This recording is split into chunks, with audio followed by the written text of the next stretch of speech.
All right. Good evening, everybody. Good morning to some. And are you able to hear me clearly? Please respond to me using the questions window. Great. So, all right. All right.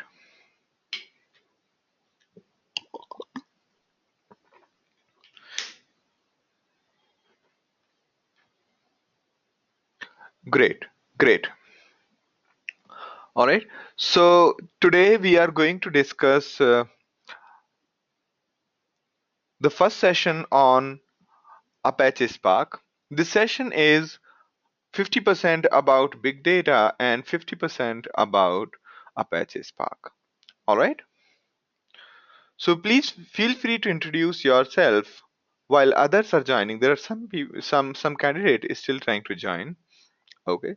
So please feel free to introduce yourself. All right. Hi Arvind. Hi Arpan. Hi Vijay. Hello Mayur. All right. Hello Mayur Jen. Actually, there are two Mayurs in the class. Great. Hi Vijay. Hey Valentine. Nice to see you back. So, all right. Hi Gridhar. Hi How. So Sachin is based in Austin, Texas. Valentin, will it be okay if I make you the organizer? Okay, so that you can also start recording in case there is a problem on my end, we do not lose the recording.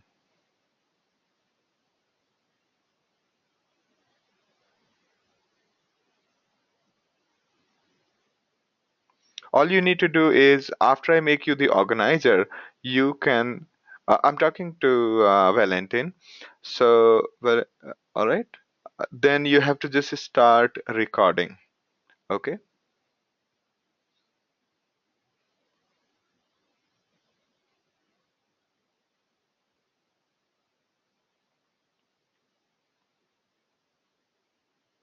Hi Nadeem. Nadeem is from Bangalore, and Vijay is a Bangalore-based big data enthusiastic. Welcome to the session, Vijay and Nadeem. All right. All right.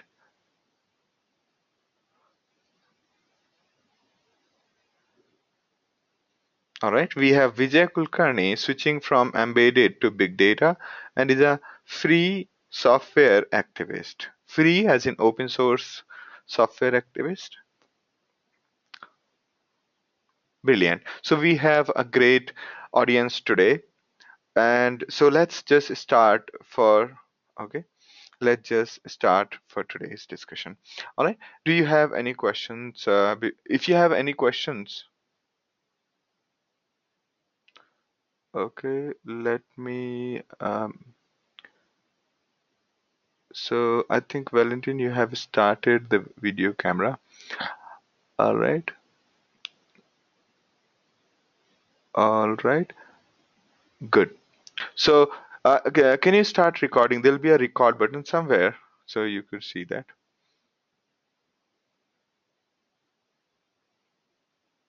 Great. All right.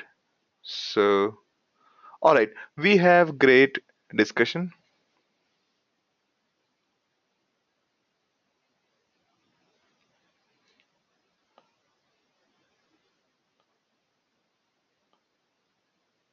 Rahul's question is the same access point for whole course? No, the webinar for the second session onwards will be different. All right. We have Arpan. Arpan is saying that and have hands-on experience of Hadoop ecosystem mostly on Hortonworks. Good, good, great to know you, Arpan. And all right, we have Vikas Dixit from Bangalore. All right.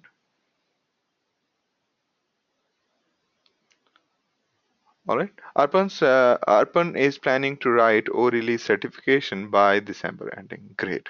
We have Arvind. Arvind is from Noida and is working on J2E. Brilliant, brilliant. So the question from Rahul is that this access point will be same for all the days? No. The webinar link will be different from session onwards, session 2 onwards. All right. The first session webinar we generally keep open to all the people so that those who are looking for big data introduction, they can get introduced, and then they can also decide for themselves whether this kind of sessions are working for them or not. All right. So a little bit about session 1. So it's a session, it's a 3 hours duration. First half we'll devote to understanding big data. Those who have attended my Hadoop session, they might find first half redundant because they have already attended the first half. And then there will be, we'll have 10 minutes break, and second half we will devote to understanding Spark. Okay. The session is being recorded, and the recording and presentation will be shared with all of the people. To ask questions, everyone except instructor is muted. Please ask questions by typing in the questions window. Instructor will read out the questions before answering. So please write your messages short, but avoid chat language. Okay, avoid the shortcuts, because I'm not great with the shortcuts. And this is the first session out of 11 sessions on Spark course. It generally suffices as an introduction to big data technology in and Spark. All right. So after this, you can decide whether you want to go for full session or not, but there is no compulsion in any way. Okay. These sessions are generic, general, and for everyone. Okay. So House question is, how long will it take for 11 sessions? So you can see that it will take around 5.5 weeks.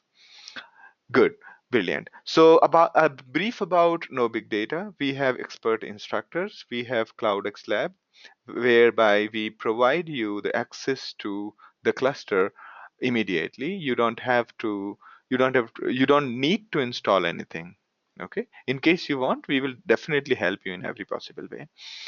And we provide you the lifetime access to the LMS. We have a real life based project in this course, and then we have a course completion certificate, and we provide you a 24 by 7 support. And we have something called No Big Data Alumni. It's a group where we keep you connected with the rest of the people. All right. Good. Let's start with the introduction to big data in Spark. These are the things which we'll be covering in this session. All right. So a little bit about me. I did my graduation in 2002, then worked with DE Shaw, where we built big data systems before even the term was coined. And then I joined Tbits Global, as in founded Tbits Global, and built a document management system. Afterwards, I joined InMobi, where I built a recommender that churned around 200 TB. Afterwards, I joined Amazon, built high throughput systems for Amazon.com site using in-house NoSQL.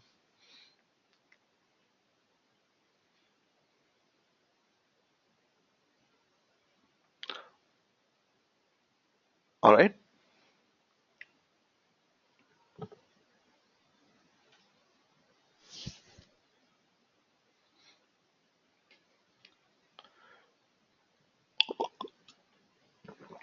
A common question which we all talk about. So, what do you understand by big data?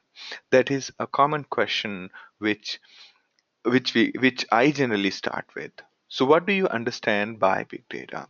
And this question is very important because the whole discussion revolves around big data. Therefore, we need to be very clear on our discussion, on our definition of big data. Yes, go ahead, please, with the answers. You can answer using the questions window. Feel free to put across your point.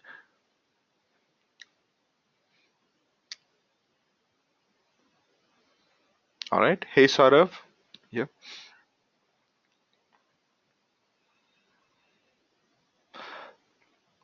Great. So please, Nadeem says that there are three V's of the big data: volume, velocity, variety. Vikas's point is data beyond the volume and variety. Good. Then Sunil is saying data processing framework on large scale with commodity hardware. Brilliant. Arpan's point is any data which is hard to store, harder to extract insights from, it is not necessarily size of the data which makes it big data. All right, brilliant, brilliant. So Arvind's answer is also around those three V's. All right, good, good. Now, in my so we will focus ourselves on the third point of this definition. But let me explain to you what does it mean.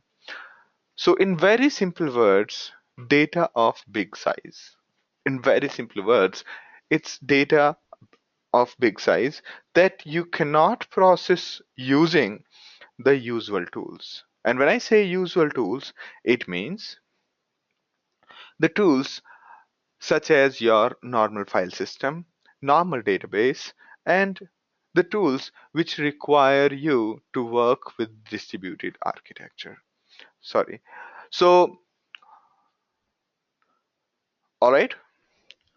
So, data of very big size that you cannot process with usual tools, and to process such kind of data, you require distributed architecture tools, the tools which have distributed architecture. What does it mean by distributed architecture? Distributed architecture means we basically connect multiple computers together, so and we architect our software such that we utilize all these computers which are connected in the network to solve our single problem. So we divide our work amongst multiple computers to get it done. That is distributed computing. So such problems or such kind of data for which we require distributed computing, we call it big data. All right, that's our definition, and we will stick to it. We will stick to it. And when we do distributed computing, you need scalability, meaning today you have five computers connected in the network, tomorrow you might have 10. So there should not be any issue. Second, when we talk about distributed computing, it should be resilient, meaning in case some computers go down, other computers should still work. So such kind of software, building such kind of tools is fairly complex, and that's why this whole sessions exist. And also learning such kind of tools is a big learning curve. All right, so data for which we require distributed computing infrastructure, we call that big data.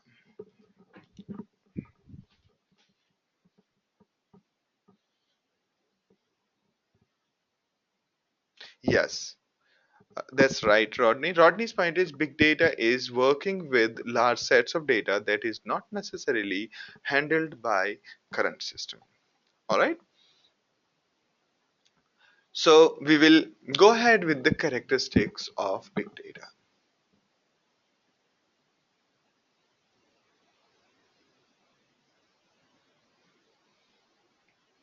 All right. There's a question from Srish before we go forward. This question need to be answered. Question is whether big data processing needs any specific hardware support other than software. Answer is no. Most of these tools which are designed, they are designed such that any commodity hardware can be used, because most of the distributed computing is based on the premise that we should not need to upscale our hardware or vertically scale our hardware. So Saurav's question is big data and Hadoop same thing? No. Big data is the problem and Hadoop is one of the solutions. All right. Good. So let's start with the three characteristics of big data. Those who have attended my Hadoop session, they would be aware of these three definitions. So we will be very clear about these three reasons or three characteristics of data which might make it big data. So again, when the data reaches to a certain point when you cannot handle it using the usual architecture, and you say that we need to have a distributed computing infrastructure, then we call that data as big data. All right, it starts with three V's. One is volume, velocity, and variety. Volume means data at rest, meaning large volumes of data, which the problem of such data is where to store, and while after storing, how to churn it. So when the problem statement is how to store my data, then we call it the volume characteristic. For example, the storage of the logs of a website might grow into terabytes and hundreds of terabytes in few months.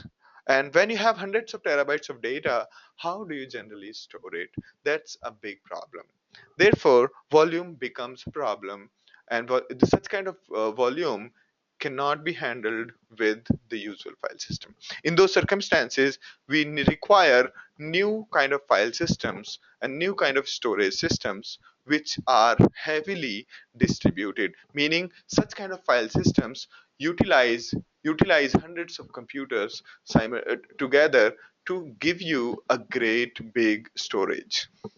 Okay, second is data in motion. Imagine that you are running a website such as Facebook. You are running a website such as Facebook, and people are using it day in, day out. Okay?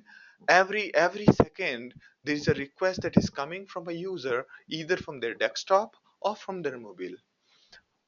And to handle such vast amount of request per second, you have to have new kind of infrastructure in place. Okay, so that is data in motion, the velocity part.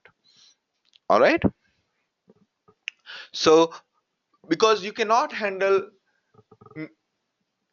hundreds of thousands of requests per second using the usual system, you require many systems connected together which can serve to the user. All right, similarly there are many such situations where the data is coming at a very fast pace. The velocity becomes the problem, and we say that because of the velocity we need to move to a distributed architecture because we are not able to cater to our current users. Third is variety. Variety in terms of the different kind of data and different kind of problems we are trying to solve. Imagine that there is a Google Maps, or there's a huge map of a country like say United States, or country like India, where there are so many roads, so vast population. Now you have to find out the the path from one point to another. And when you try to find a path from one point to another, there are many permutations and combination which are possible, right? So the complexity of finding a path in the map is humongous and is not generally solvable in a reasonable amount of time using a single computer. We cannot solve such kind of problem using a single computer in a reasonable amount of time. And therefore we say that due to variety of data or the variety of problem which we are trying to solve, our problem has become a big data problem. We have to find a way to solve it using a distributed computing architecture. All right,